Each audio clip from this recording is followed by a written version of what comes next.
Hey everybody, JJ here, back again with another Zoom networking presentation on Wednesday here. Our guest speaker today is an absolute rock star in AirBNB. He's been in the game for more than a minute, as he'd say. He's been doing this before Zoom, before Facebook, and just has a wealth of experience and is extremely successful and a heck of a great guy. Dad, husband, family man, juggling business and family at the same time. My good friend, Mr. Matt Hayes. How you doing, Matt? Man, I'm good, JJ. Thanks for having me on, dude. I really appreciate the opportunity to sit here and visit with you guys, and hopefully give you guys some useful tactical information that you can go to market with. Oh yeah, most definitely. Hey, really quick, man, where in the country are you located? St. Louis, Missouri. Fantastic. And just a little background on yourself. Were you doing real estate in your teens? Is something that was exposed to you then? Or one of the So here's the thing.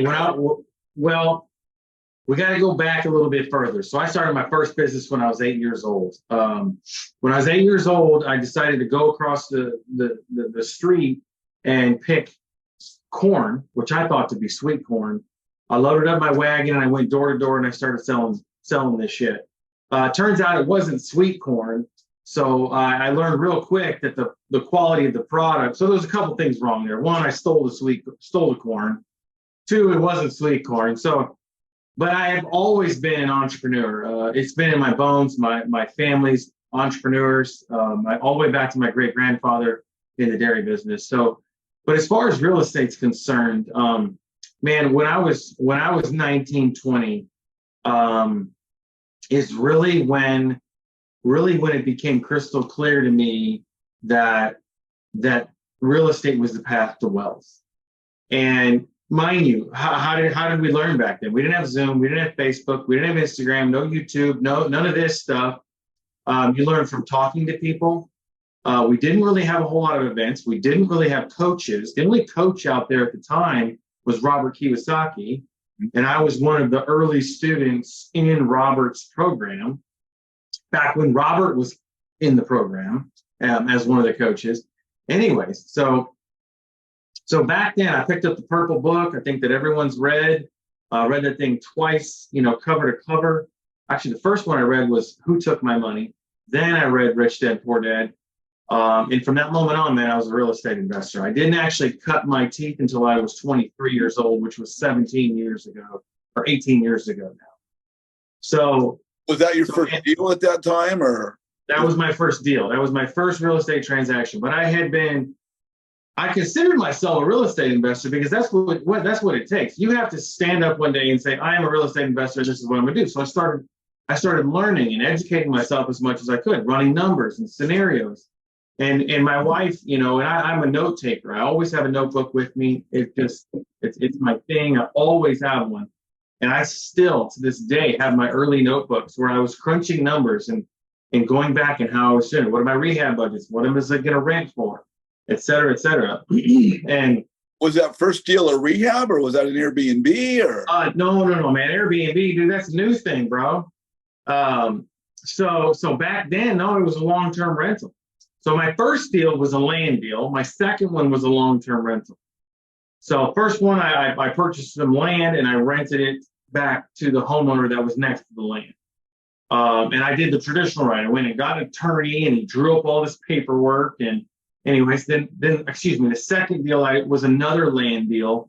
And then the third one was a single family rental. And then I learned real quick the power of leverage and the power of depreciation and cash flow and opportunity and all of these things, man. It was just amazing. I remember the first time that I actually flipped a house. Holy shit, got a check for $32,000, man. That was insane. And that was probably 15 years ago, 14 years ago. So as far as Airbnb is concerned, no, I've only been in this side of the business for 4.5 years. Okay. And the reason is, guys, because this is the only strategy you should be looking at. And I'm just coming from doing multiple flips over the years, lots and lots of wholesales, lots and lots of long-term rentals, over 1,000 transactions under my belt. I don't even know the number anymore. I stopped counting. But the cash flow and how the properties are maintained on the Airbnb side of the business is next to none. And, I don't have tunnel vision anymore. Like I can see the light.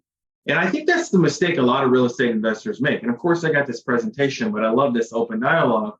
Is a lot of real estate investors make is we're always trying to chase this new shiny ball, whether it's sub two or fix and flip or long-term rental or novations or wholesaling or Airbnb or long-term rentals or being a real estate agent or being a contractor. It's like you can't do 12, 15 things effectively. So Mike Watson, as a good friend of mine, we were going to go shark fishing this year. Now that I think about that, I got to put that back on the calendar. But the point I'm trying to make there is that when I learned to go, instead of going a mile wide and an inch deep, like what I mean by that is just scratching the surface on all of these things. When I learned that you need to go an inch wide and a mile deep, so all I'm focused on now is Airbnbs. Like that's it. That's my passion. I'm not doing all these other strategies of real estate. I have several long-term rentals that eventually, once those tenants are out, I'm either going to liquidate those 1031 into something else or convert them to short-term rentals. But the point I'm trying to make here is that imagine how good you could be if you chose to do one strategy and just freaking master it. I mean, look what you're doing, JJ. You have almost over 100 videos on YouTube now of these present 200. 100. That's insane. Like you are going a mile deep with this. And what entrepreneurs fail to realize is it's never an overnight success. It's always years and years and years of putting in the work, showing up every time, grinding like there's no tomorrow. And then 7 years from now, holy shit, there's money in the bank. I live financially free. Kids are healthy. Mama's happy. We're going on vacations. We're enjoying life. But then everyone's like, you're so lucky. Oh my gosh. That always gets me. Like, it seems like the harder I work, the luckier I get. And of course, I'm taking that from Pitbull. But the saying is true. And so what I mean by that is if you guys can get laser focused on one thing, I can promise you, and you give it your all, you can't be stopped. Because in today's day and age, there's so many lazy, ambitious people out there. It's freaking insane. They have all these great ideas. They want to do all this stuff, but yet they never put in the work to accomplish everything. Or they do it for a day or a week or a month, and they don't see the return, so they quit. What if you put in a year or 2 or 3 and doubled and tripled down on that one exit strategy? You know what I mean? Like that's what people need to do. That's awesome.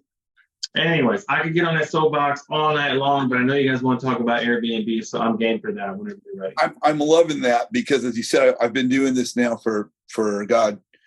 January is going to be 3 years. I've been doing these Zoom calls, and we're just short of 200 people. But I really appreciate your comments because it really resonates with me about sticking with what I'm doing and polishing what I'm at.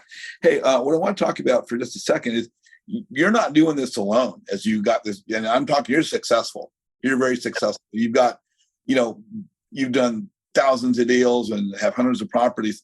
But we talk about your presentation today. You've got some of your teammates today. Do we want to bring them on and introduce them really quick? Yeah, absolutely. So we have Noah Nagel, who's my partner in STR. There's Noah right there, man. Good looking dude, man. I'll tell you what, best looking one in the group. So Noah, really quick, you want to tell folks a little bit about yourself? Yeah, sure. So my name's Noah Nagel. My real estate background, I started wholesaling when I was in college. I think I was a sophomore when we started our business, and it was hard. We were spending a lot of money on marketing, but we were doing deals. Our first deal was a mobile home. We bought it for $19,000. We sold it for $26,000. We took down a few deals while we were wholesaling. But man, it was a grind. And we got introduced to creative finance as a strategy a couple of years later, and it was awesome. We got a great coach that taught us the game, and we ended up buying two houses that year. And one of them we're selling shortly for $100,000 appreciation in 3 years. Wow, fantastic! Yeah, it's awesome. You've been with Matt how long? How long you guys know one another? Been working together? About 2 years. Yeah. So yeah, Matt was starting up Trinity. I was showing him, 3 years. I was showing him a demo of my Driving for Dollars tool. And at the end of the call, he asked me, what are you doing now? Like, what would it take? How much would I have to pay you to stop what you're doing and come work with me? And I was like, I don't know, man. I'm not sure about that. He said, what if I paid you 100,000? And I was like, shoot, man, like I'll try it, and we went to 10X the first time, maybe the second time we ever met in person. We went to 10X together. Anyway, so I've been doing systems and software for real estate for a long time. I ran the systems at Trinity. So, at our peak, we had 11 full-time employees. We had 50 deals on the board at a given time. So managing and coordinating systems, getting acquisitions and dispositions to talk to each other, automating our marketing, all that stuff. So you've now become one of the core guys, obviously, with Matt's team, and we're pleased to have you here today. Thank you. Matt, you've got somebody else you want to bring on today with us as well. Is that correct? Yeah, we got Justin with us.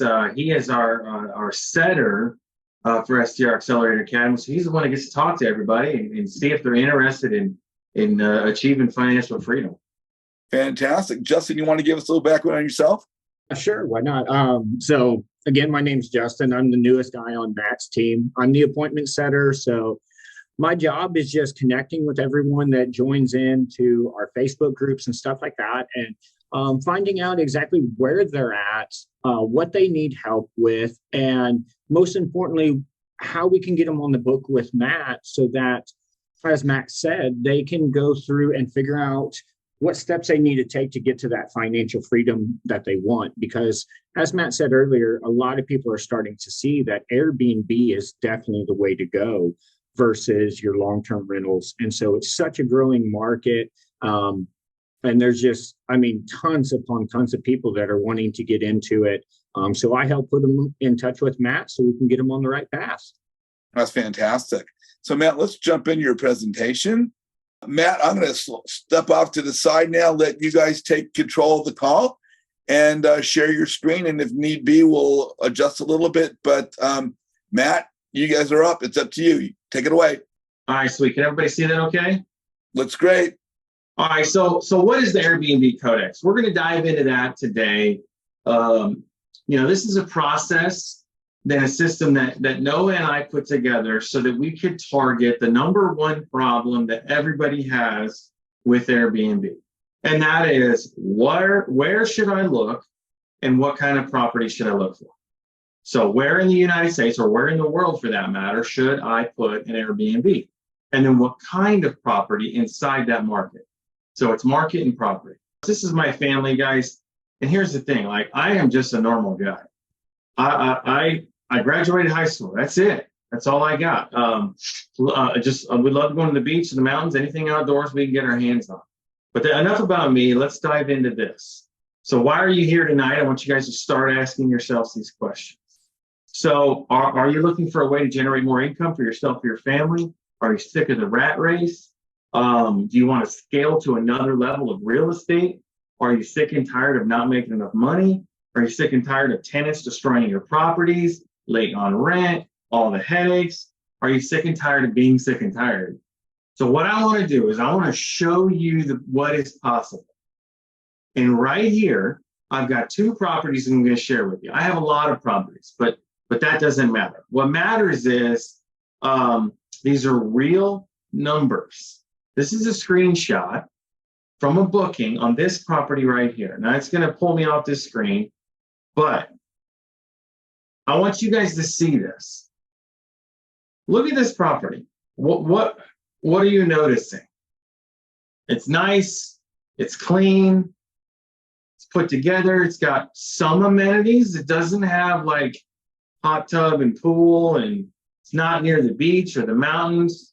It's nowhere near a travel destination. This is a suburban short-term rental.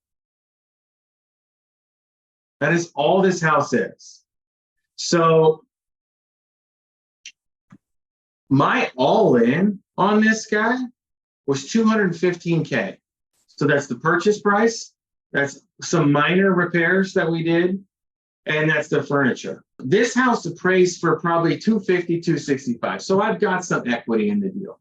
but my average income on a monthly basis is $6,300. The all-in expenses every month, $900, mortgage, taxes, insurance, another $1,216. That's my payment.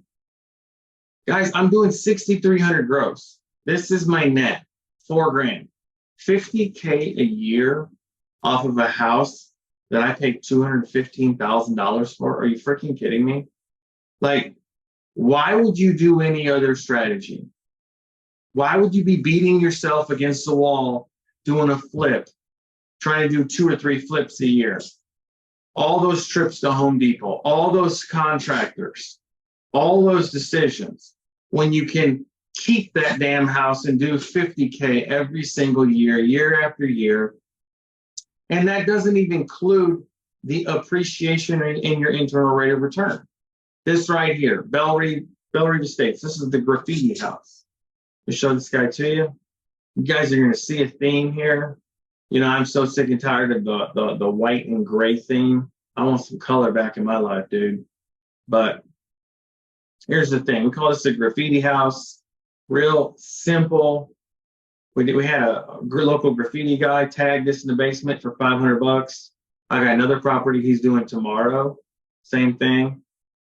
Nice furniture. Most of it's purchased off Facebook Marketplace, dirt cheap. That's a pull-out couch there. Usually the only thing we buy brand new is the kitchen stuff, the linens, nightstands, and TVs. All this purchased off Facebook Marketplace. Threw in some pictures and some stuff to do in the area. All in, I'm $330K on this deal. My average income is $7,000. We did $10,900 in June. We did $12,000 in July. So when I did this slide, it was in the middle of June when I didn't really see what them summer months were going to do. So we're killing this. We're blowing this number out of the water. If you total in my all-in expenses of $1,200, mortgage, taxes, insurance of $1,889, that's my payment to the bank every month. My net is $47K a year. It's probably closer to 60 for a house I spent $330K on. Just so you guys don't think I'm full of shit, here you go. You got some screenshots of some, these are bookings from this property. $283 a night for 4 nights, $280 a night for 7 nights, $500 a night for 3 nights, $221 a night for 7 nights. How can you do long-term rental when for 7 nights I'm getting more than what a long-term rental would bring, man? I can't do it anymore. It is just entirely frustrating. So that's enough about me. Let's talk about some success stories, some testimonials of students that we have had that have gone through our program. This is Jesse. This is Jesse's house. This is Jesse's listing. Jesse made Superhost about three months ago, and she was freaking ecstatic. Now, Jesse was on a ridiculous budget. Single mom, real estate agent. She needed money. She needed a way. So she arbitraged this house. She got all this furniture on Facebook Marketplace. This woman took furniture out of her own house to stay on budget. She took appliances out of her own stuff. This house probably brings in $4,100 a month. That's insane, guys. That is absolutely insane. This is Kyle and Jay Blake, 2 brothers. They live at home. This is their Airbnb. They're now up to 2 Airbnbs. This one of them looks good. I don't want to dive in too much. You guys can feel free. If you want these links, I'd happily send them to you. These are my students' properties. These are our students' properties that have gone through the program. And the number 2 question that I get asked, just so you guys know, first one is, I got 10 grand. What can I do with it? I always say invest in yourself first before you make a financial commitment you can't get out of. But the second thing is, why am I a coach? Why aren't you just living on the beach and living the fat life if you're making all this money doing Airbnbs and blah, blah, blah? Well, one, I'm not a lazy ass. There's no way I'm going to stop hustling and I'm going to stop working. But the main reason is because I no longer get the same joy I once did when I take down a short-term rental and I convert it. Now we're almost to 40. We almost have 40 properties in our portfolio, and we will at the end of August. So let's get into some real stuff. Okay, guys. So the Airbnb Codex is pillar one in our program. All right. So our coaching programs one-on-one, right? You're going to have weekly calls with me. And there are 4 pillars. The first pillar is the Airbnb Codex. And the goal is to get you from where you are, wherever that is, to your first property under contract. And we try to do this within the first 4 weeks. That's our goal. So it's the process that we use to find undervalued sleeper houses and also undervalued markets that we can turn into short-term rentals. So most people don't get past that what and the where question because they're not confident in the numbers. They're not sure if it'll be profitable. I'm going to disabuse you of that illusion tonight, right? This isn't like trying to figure out how much a flip will make. You're going to have better information than that, right? Most people can't determine how much a property makes from Airbnb alone. You just can't. There's not a way to do it, but we're going to show you how you can. Or you make the mistake of getting committed to a property. I've seen this happen so many times. We've got students in the program that first thing I have to do is diagnose why their listing isn't making them any money. They got emotionally attached to a property and made a bad purchase decision and now coming for help. So that's why we made the Airbnb Codex. So what I have to look at today is a dashboard, Price Labs market dashboard for Winter Haven, Florida. So we're going to look at Winter Haven, Florida, and I'm going to show you guys, let's say you don't know anything about this market. You're coming at it for the first time and you don't know where to start.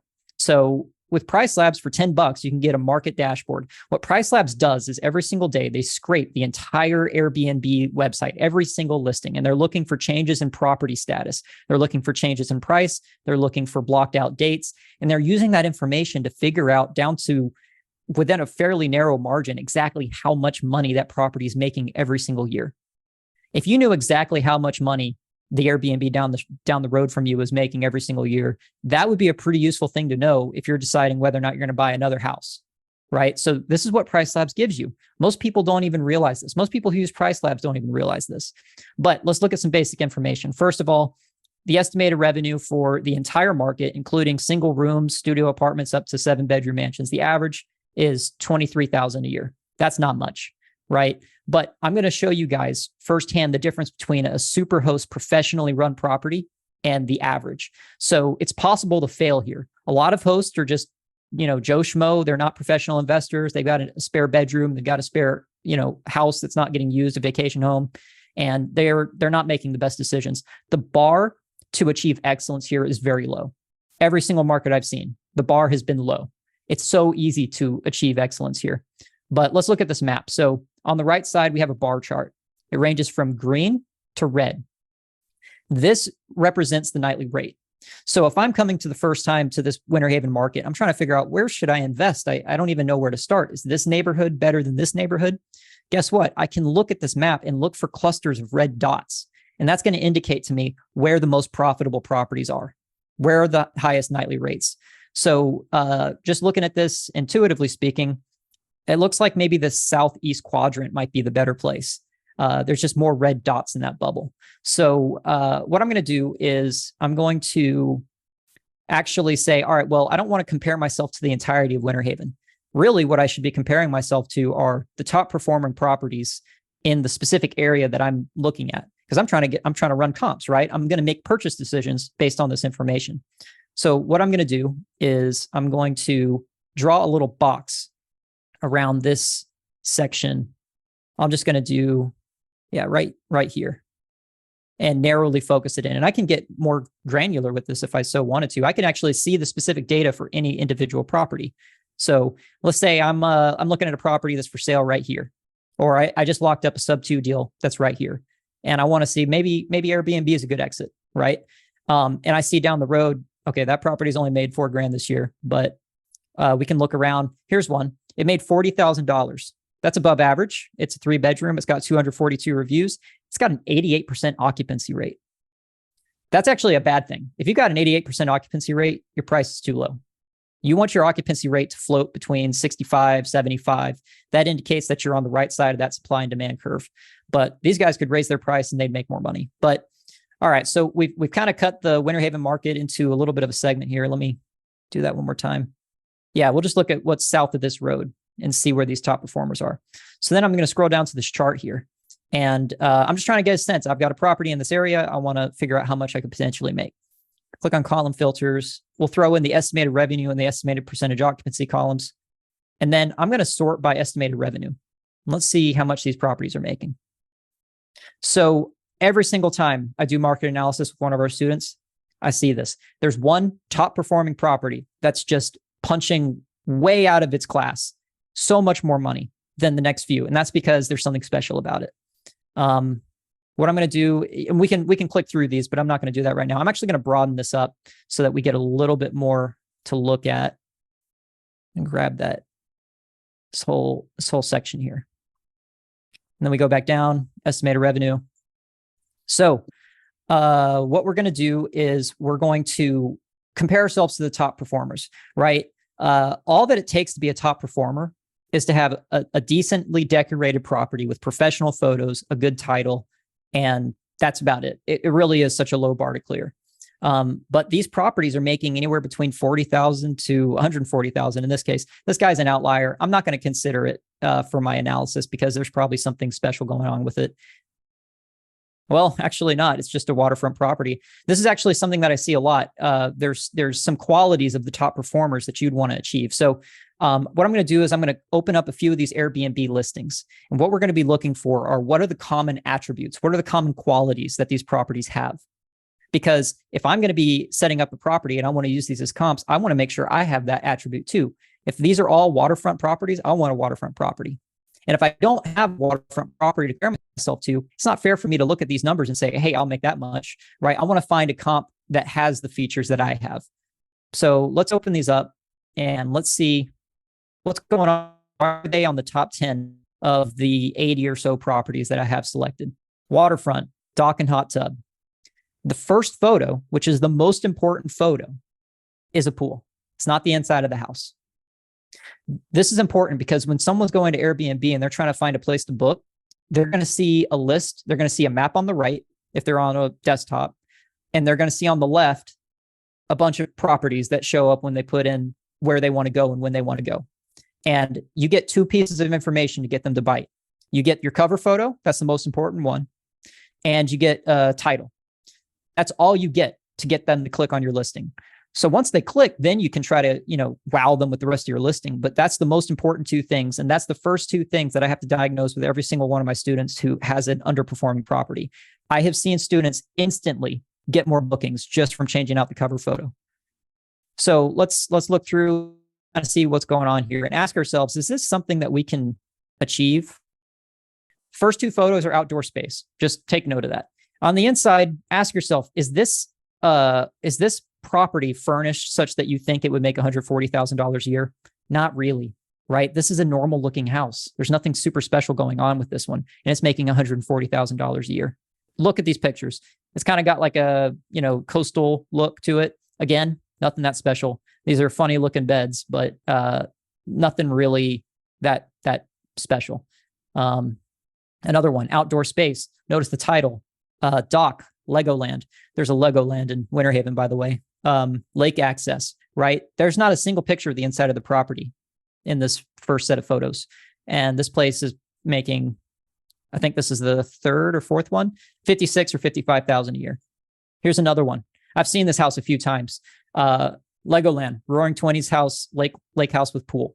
What are the common descriptions? What are the common titles? Everything is about being near Legoland, having a lake, and lakefront access. I haven't seen a single property that just says cozy 3-bedroom family house, right? That's the most lame title you could give for your listing. And then let's look at the pictures. Inside, it's nice enough, but you could find a lot of this stuff at a used furniture store, right? There's nothing that special going on. People aren't coming to Winter Haven to be inside a house. They're coming for the lakes. So anyways, let's go back to Price Labs. So we've seen the most common attributes of high performing properties, and we're seeing how much they make. So if I'm looking at a deal, I want to figure out, okay, well, how much is this deal going to make? If I can find a deal with those qualities, then I can comp that out. I want to show you guys something because I realize if you're thinking about this critically, you're like, well, okay, that's all well and good, but how do I know that the revenue is accurate? How do I know that because we're really leaning on that number, right? That's a big decision making. So I'm going to show you guys our property on Price Labs versus how much we actually have made. So let me go to Price Labs and I'm going to find my bubble. It's right up here. This one right here. This is our property. We got 22 reviews. We just put it up in February. 71% occupancy. So we're right in that Goldilocks zone that we want to be.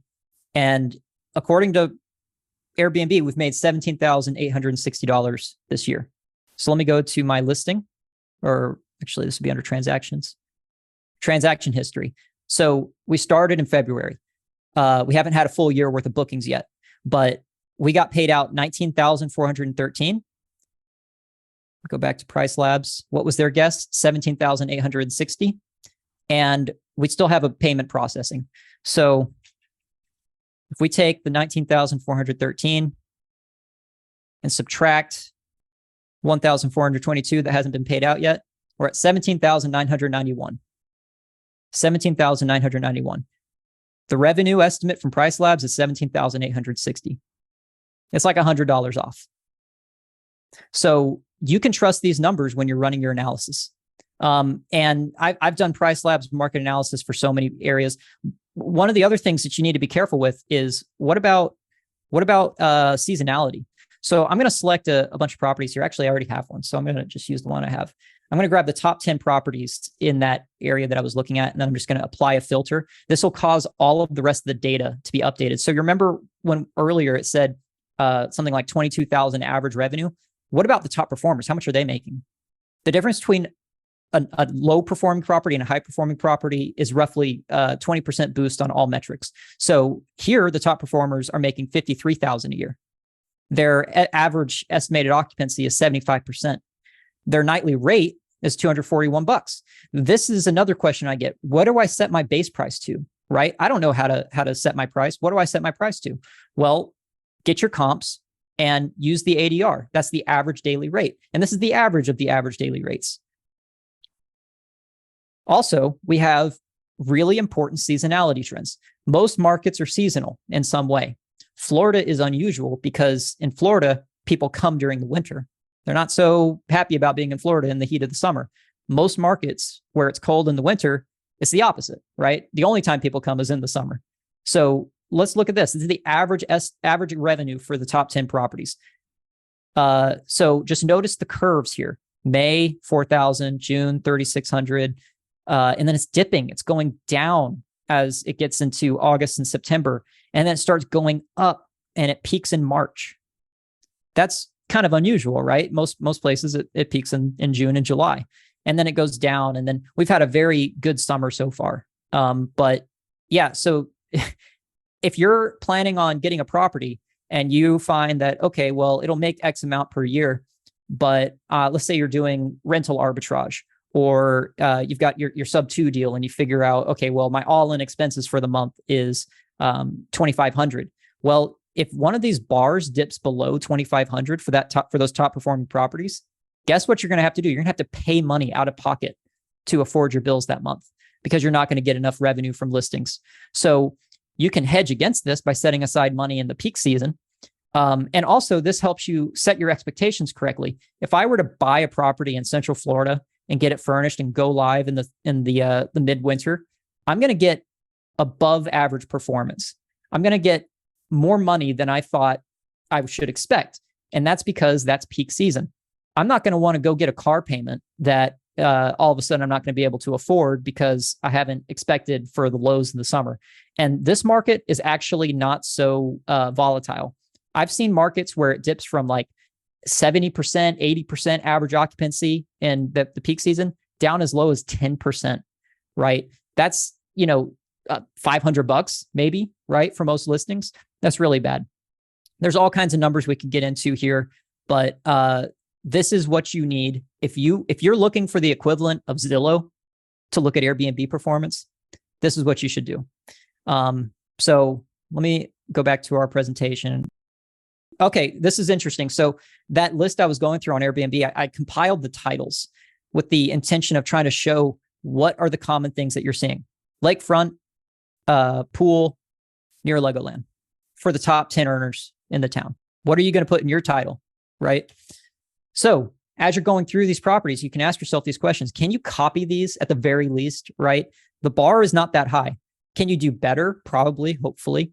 Can you take better photos, like professional photos? A lot of these pictures, I don't know if you guys were paying attention, they were just taken with cell phones, right? They weren't, they didn't have that little bit of magic that real estate photographers do in post editing, right? They don't make the sky look a little bit nicer and the grass a little bit greener. Can you use dynamic pricing? Most people just say, all right, I'll set it to $120, and then, they get a lot of bookings one month and then no bookings the next month because they're not adjusting their price for seasonality.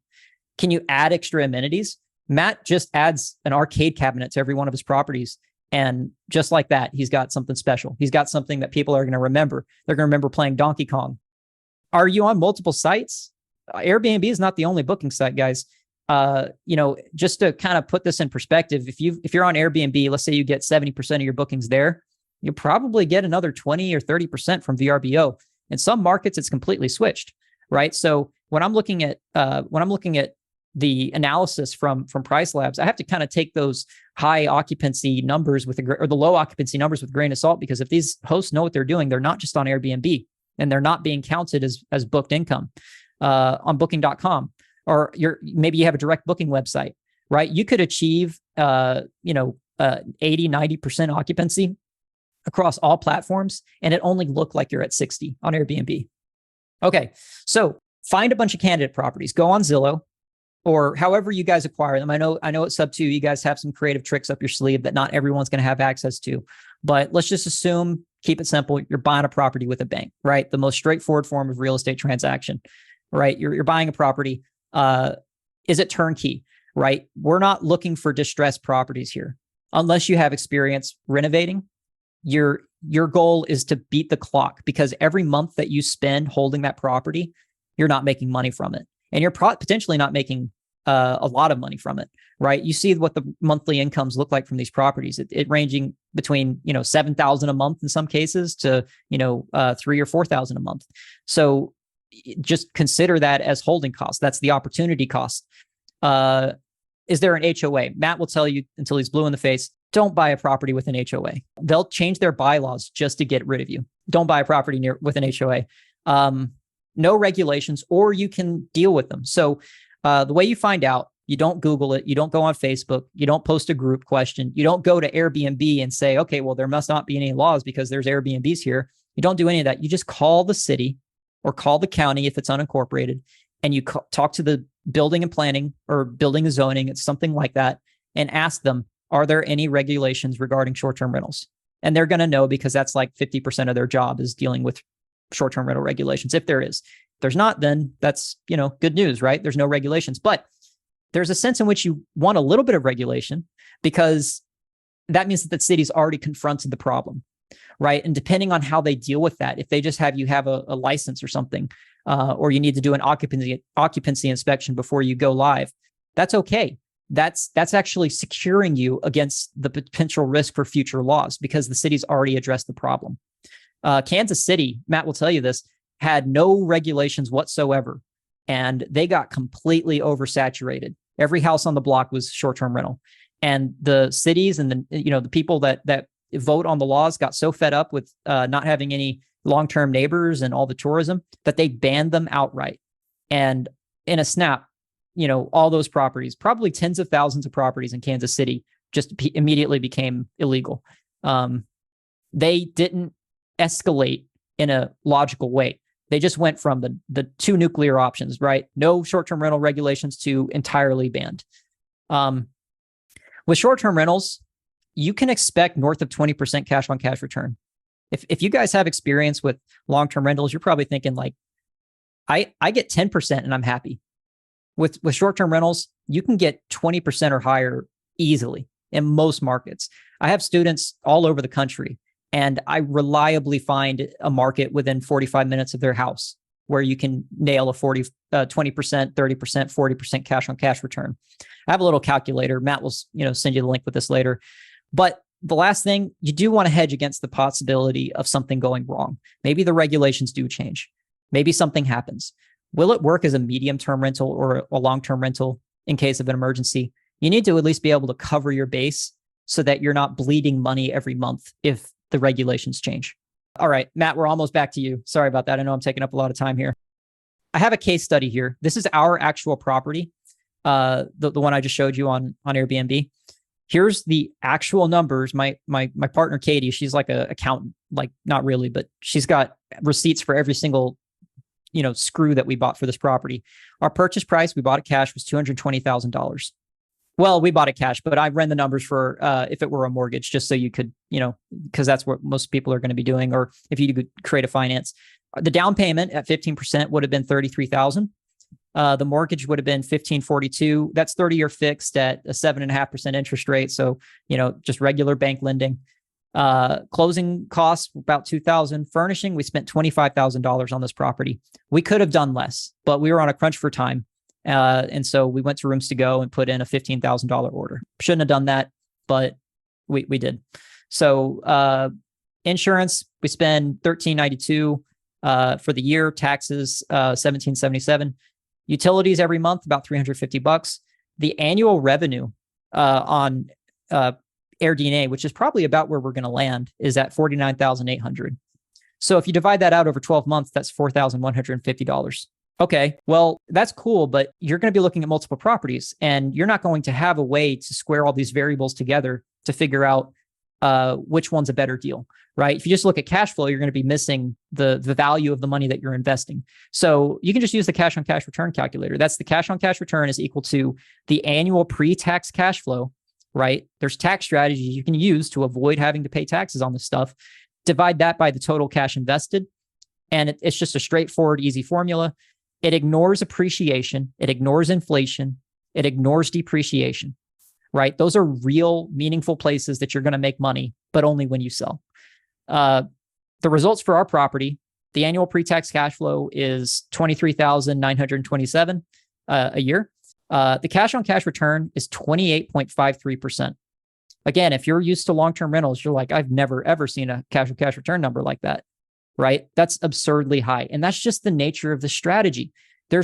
People don't realize this about Airbnbs. If you think vacation destination, and when you hear Airbnb, like, oh, I can't do that because I'm not in a vacation spot, you're wrong. I can go on Price Labs, and I bet you within a couple of minutes, I'll find properties that are making 50, 60 grand a year within spitting distance of your house. You can rent crazy stuff too. It doesn't have to be a single family property. Now, you're going to want to sell it and have a backup plan. But if you've got a yurt sitting around or a Sprinter like Matt does, an Airstream trailer, like just set it up on Airbnb. It's kept clean and pretty at all times, right? You're not going to move it. You're not going to go to the house for the first time after your long-term lease expires and find that there's, ketchup on the walls, right? It's basically deep cleaned every week. You're not going to have to deal with evictions, right? There's not going to be destructive tenants. Airbnb gives you insurance. Using it's a different story, but they do give you some insurance that you can use. If you don't rent out for longer than your state's tenancy rights kick in, you don't have to evict them. If they're not leaving the property, you can call a cop and they can go. So and kick them out. They'll be trespassers at that point. So that's just a word of warning. Most people don't talk about this, but if you're doing midterm rentals, be aware that in some states they will get tenancy rights as little as 30 days, which means that you have to actually legally evict them to get them out. So just be aware of that for your state. And there's no fuss collecting your cash, right? Airbnb takes the money from the guest when they book and they drop it into your bank account within 24 hours after they check in. So this is my last slide, and I'll pass it back to Matt. Like I mentioned, there are 4 pillars to our program. The Airbnb Codex is what I just showed you tonight, right? It gets you up to the point where you're under contract. So we'll walk you through everything, handhold, and then we have 3 more pillars. There's the furnishing blueprint, which is where we show you how to very precisely plan and furnish your property and get the logistics squared away so you can go live as soon as possible, right? Again, you're racing against the clock to get this property under contract and get it booked. Our goal is to get you to have your first mortgage payment covered by income from the property. And that's not unrealistic, because while most people are sitting on their hands waiting to close, we're going to be putting together a floor plan. We're going to be putting together a list of places so that on closing day, you walk away from the closing table and you just drive straight to the U-Haul, you pick up your truck, and you go pick up all the furniture that you've got on standby. So after the furnishing blueprint, your house is ready. It looks like a great listing on the inside, but it doesn't exist yet. Then we go through the Superhost listing plan. Usually it's like a 2, maybe 3 hour call where you and I will just get on the phone and we will just get the listing done. We will get the cleaners set up. We will get the dynamic pricing set up. We will create your listing together. It's a surprisingly stressful thing the first time you do it. And then there's scaling and systems, right? So after your property's live and you're collecting money and you're happy with that, it's like, okay, that's great. Ultimately, you only have to spend a few minutes a week per property managing it, even if you have no automation whatsoever.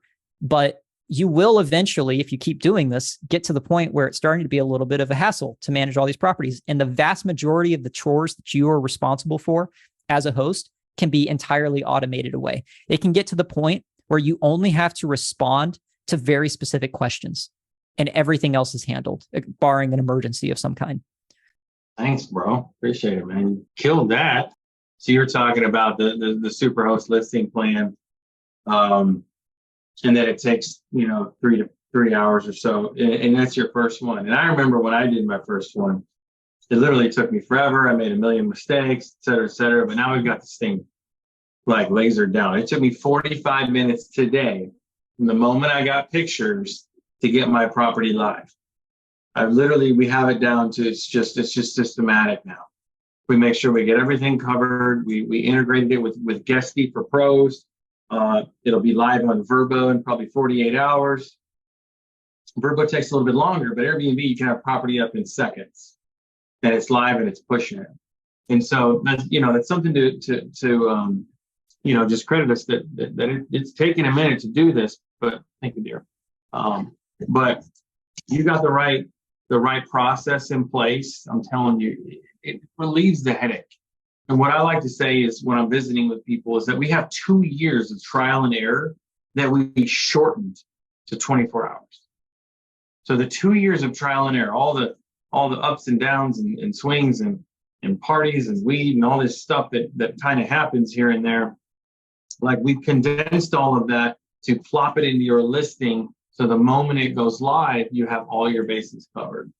And so, guys, we don't have like an offer tonight for you guys. We came on here and we wanted to talk about this, answer some questions, get to know you. But our offer is if you're looking to make a change in your financial situation, or you're doing Airbnbs now and you want to scale to 10 or 20, and you want to just see what STR Accelerator Academy is all about, if it's a good fit for you, I'm going to urge you to reach out to my man, Justin, and he's going to have just a quick consult with you.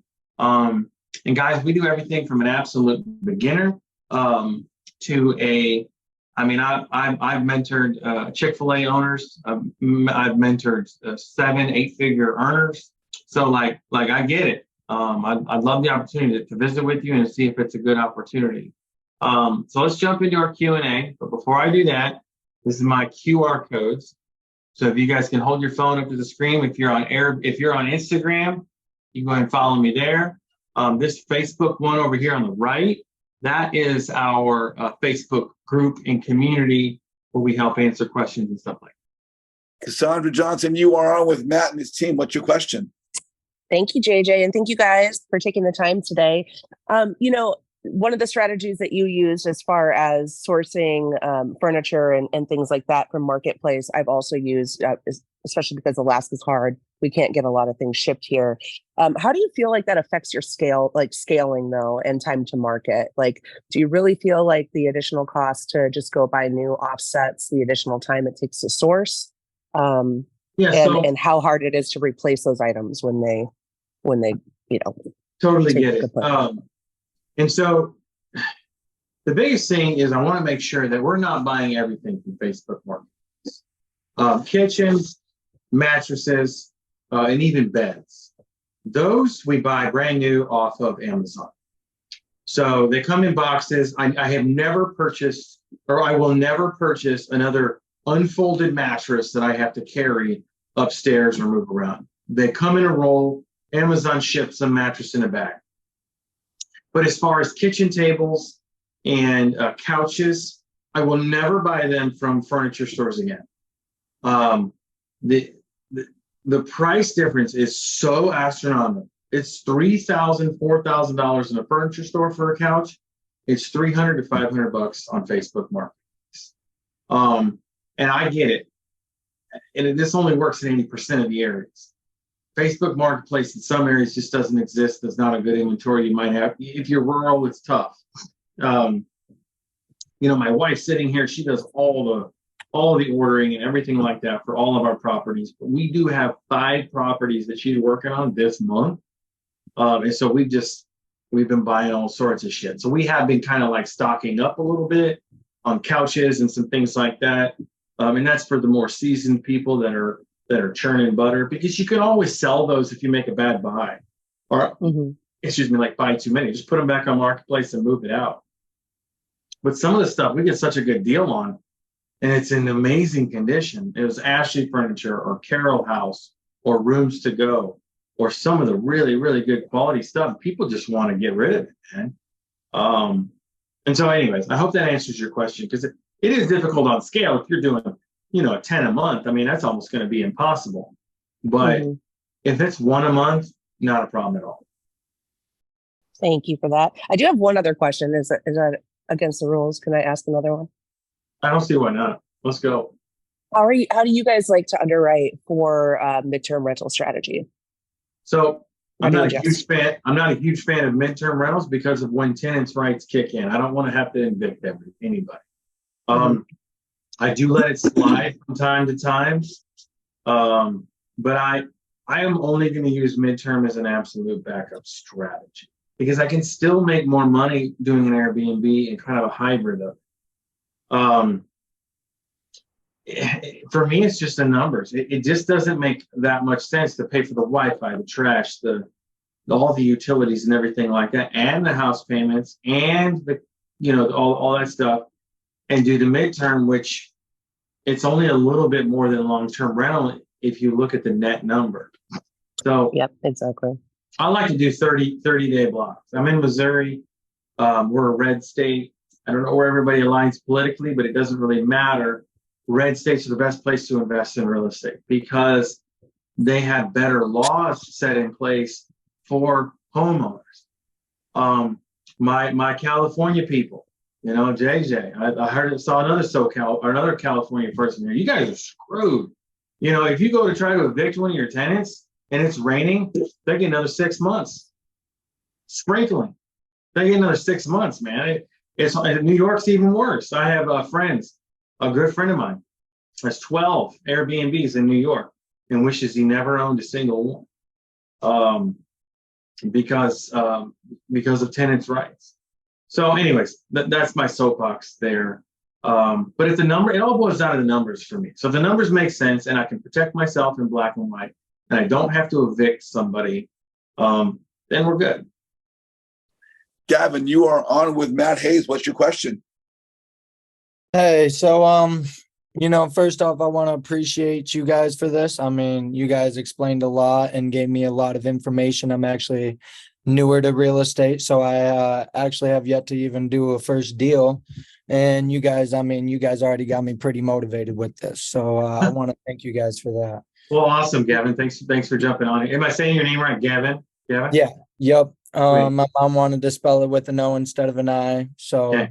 I might say cool. But so I've always been recommended to not use your own money, but to use other people's money. That's one of the smart strategies with investing. So with your guys' academy, do you guys have lenders that go with your academy? I mean, I'm part of Sub 2, so I can get lenders through there. But I was just, do you guys have lenders in your academy? So it's really interesting that you bring that up because we haven't really made this announcement publicly. I was going to do a Facebook post today, but I hadn't conferred with Noah yet. We have James Gaskin, who is the Senior Vice President of Renovo. Renovo is the 5th largest lender in the United States. And I'm friends with the owner, Daniel.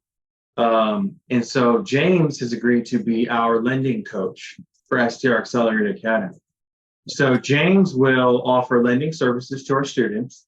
But more than that, he's going to offer expertise and advice. And he's not going to wear the hat of, all I want to do is sell these guys loans. Like, it took me forever to vet somebody, and it just happened to be a friend of mine's company. And so he's probably only going to be able to offer lending services to maybe 30 to 50% of our students, because he's going to underwrite them under a DSCR approach, because the DSCR approach is your backup strategy. So I don't want any student to come into this and get overextended on a deal. Plus, if you find a short-term rental lender that happens to be like Nationwide or something like that, they're going to charge you more points, the interest rates are going to be higher, and they're going to haircut you every step of the way, because SDR loans are more risky. Where they aren't risky is for the local banks in those communities. So the local banks in the communities where your deal is the lenders that you need to start with. So for me, Midwest Regional Bank, they do all 3 counties here in the St. Louis metro. So I refer anybody in St. Louis County, I refer them to Jonathan over there, because they know the real estate. They got real estate all over the place, so they're lending on it. They get it. They have now started, because of me, which is funny. I've done so many short-term rental loans with them. They now started doing that for some of my students in the area, which is really cool. And so they're lending, which I love. It's 15% down off of the purchase price and the repairs. So they'll roll the repairs and the purchase price up into the number, the LTV, and then they'll lend off of that. So, but yeah, man, and if you're young and getting started and you don't have a whole lot of cash, partnering with somebody that you know and trust would be a good idea. And hustling your ass off to save as much money as you can and cut out all the bullshit. You look like you're what, low 20s? Is that right? Yeah, I'm actually 20 right now. So okay, cool. So you're young. I'm gonna give you some financial advice. If you want to, I can Google share you. My cell phone number's up here, so just text me, and that way I can share you this link. It's a message I wish I would have. What did I call it? The message I wanted to send my 18-year-old self. So I did 30 money tips for 18-year-olds. And so anytime I know someone that's in the family or whatever, I send them this message. And it does have a Dave Ramsey spin to it, but the biggest thing is you're young, so stay the hell away from payments and hustle your ass off. Take every side job you can. You need to be working 18 hours a day, because your body can put up with it. When you get to 25, 30, 40, your body can't put up with that unless you're just in amazing shape. So even if you are at that point, you're spending that time in the gym, staying in amazing shape. Right. But you're younger, so that metabolism, like you can sleep a little bit, drink an energy drink, and go get at it. I had 3 full-time jobs when I was 21, and I was just grinding, man. I was hustling. So I encourage you to maybe jump on with Justin and see if there's some synergies there. Maybe we're the right fit for you, or maybe you're a couple of years out. Whatever, dude. Like, that's the cool thing about jumping on with me. Justin. Like, if our program isn't a good fit for you, and I'll find that out through conversation, then I may recommend you to somebody else. But I'm always going to give you the best possible advice. I mean, look at JJ. He's a wealth of knowledge. He probably knows 50 different avenues of networking and coaches that are out there for this type of business. So, I mean, just keep at it, dude. Keep grinding, keep showing up to these, Zooms, learning, keep hoarding that cash. I mean, that's all I can say. Save as much as you freaking possibly can. Yep, I like that, and I appreciate it, man. Definitely will. Absolutely, dude. Gavin, thank you so much for joining us today. Cairo, you are on with Matt Hayes. What's your question? Hey, Matt, thanks for putting this together and the whole slideshow. I know that you mentioned that you're really against midterm rentals, but what about corporate housing? Because I know there's a few coaches out there that just do corporate housing. I mean, for me, it's the same thing. I'm going to go. So early on, I spoke about going an inch wide and a mile deep. And so that's where I'm at right now, man. Like, the corporate housing, for me, going on Furnish Finder and posting your property and adding more layers of process. Now you're doing background checks. Now you're taking deposits and things of that nature. I would much rather than just book for 30 days through Airbnb than go that route. 30, 60, 90, 6-month leases, those sorts of things. So I'm not saying it's a bad strategy. I'm just saying I picked the most lucrative one and I'm going deep on it. So it may work. It's not going to work in California. It's very difficult to get an Airbnb or even a long-term rental to cash flow in California. You guys know that. You got a zero slapped onto every piece of real estate. Where a house is $250,000 here in the Midwest, it's $2.5 million in California. Now I understand there's some areas where it's not that expensive. The weather's nice. You don't have any bugs, and it's always 75 degrees. So I'll give you that. But for me personally, I'm not going deep on the midterm rental route. I'm going very deep on the on short-term rental. Like, we don't do one nights, but we do everything from 2s to 3s to 30 and 60 days. Like that's where our bread and butter, that's where our sweet spot is. Because I love them turns. I want to get them turns. I want to get the property cleaned. I want to get my maintenance knocked out. And I want that cash in the bank. And that way I'm not pigeonholed to one person paying. I have multiple checks, multiple streams, multiple deposits. Every day I get emails with how much is deposited in my bank account from all those different sources. Okay. So Matt, we can wrap it up right about now. We've had some good questions. You guys did a dynamite presentation. Really want to being on today. If you guys are on the call right now, don't go away. We're going to do some networking breakout rooms afterwards, as we always do. But Matt, I had a couple questions before we kind of wrap things up. Sure, bro. If people want to connect with you, say that they're on the call or they're watching on YouTube right now, what's the best way to get a hold of you? Is it your MySpace page, TikTok, website, Instagram? MySpace page. For me, man, it's Facebook. Facebook DM me. Follow me there. Send me a friend request. If it's you guys, send me a friend request. Come on here and send me a DM, your cell phone number, information, and let's see if it makes sense. And let's just chat. Let's chat to see if you want to get in the business, And Matt, to that very same point, for any of you guys that want to send Matt a friend request, send him a message also. Never just send a friend request. I don't care who you're sending a friend request to. Send a message, introduce yourself, say what your name is, how you know the person you're sending the friend request to, include your phone number so they have a way to reach you. Did you see them on a Zoom call? Did you see one of their posts? But always send a message, private Facebook message with your friend request. Matt, last question before we kind of roll up here. My group's a networking group, and I'm always talking about the importance of networking. And after a while, I become the talking head, kind of blah, blah, blah. But from your standpoint of a successful real estate investor, and you've run the ropes, you've done the deal, you started, you got 20 years in right now.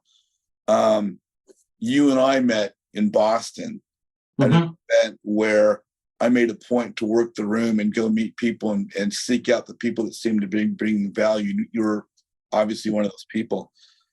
Whether someone's a new investor or they're an experienced investor, coming to the social media platform, because every education group has their Facebook page for their member.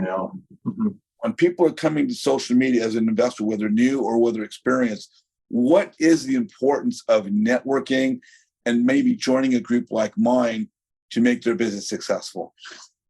For me, man, you have to give back first.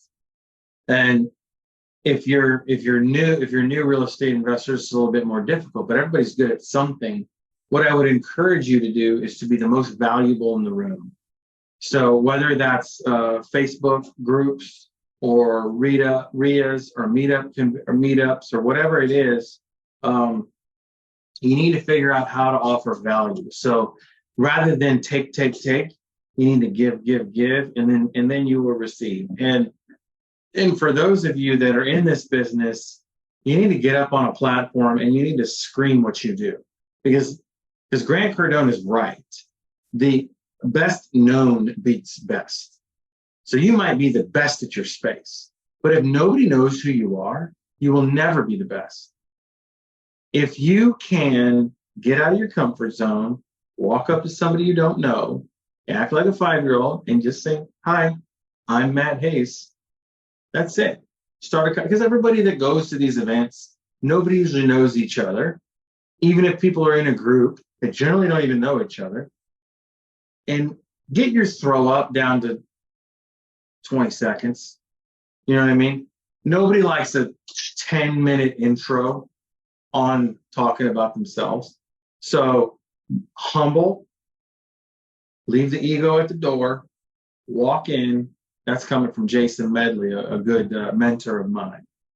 Leave your ego at the door, check it there, walk in, give value, and network away. And JJ, you're proof of what networking can do. I mean, you know more people in the real estate space than anybody I've ever met from all kinds of walks. I mean, not just the sub-2 community, but people I've never even friggin' heard of, dude. So kudos to you for doing that, man. I mean, and if you guys are interested in the networking space, you need to pick, I hate the word picking someone's brain because it hurts when someone picks my brain, but, jump on a call with him, man.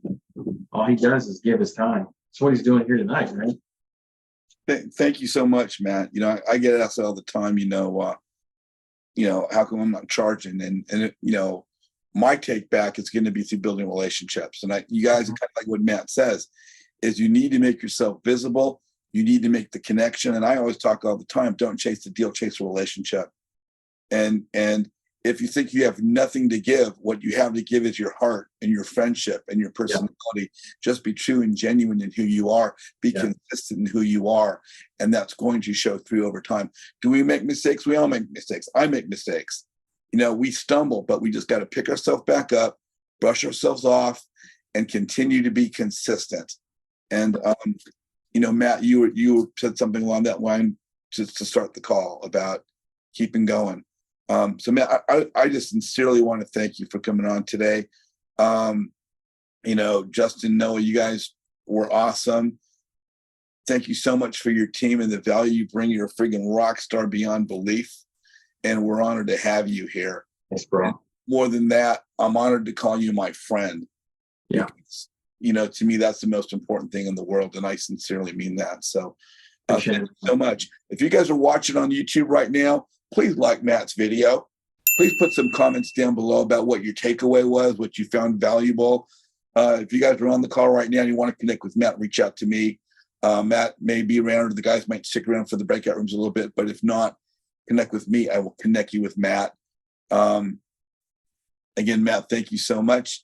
If you guys want to connect with Matt, it's through his Facebook, Matt Hayes on Facebook. You can find him or connect through me. If you want to connect with me, it's jjazizian.com, my website, AZIZIAN, jjazizian.com. Register for my group. Let's get you plugged in. Let's get you networking. If you're not visible, guys, you're invisible. An opportunity will walk right past you. I promise you. It's not who you know, it's who knows you. So you need to network with intention. If you're not visible, you're invisible. That's what it amounts to. Thanks for joining us.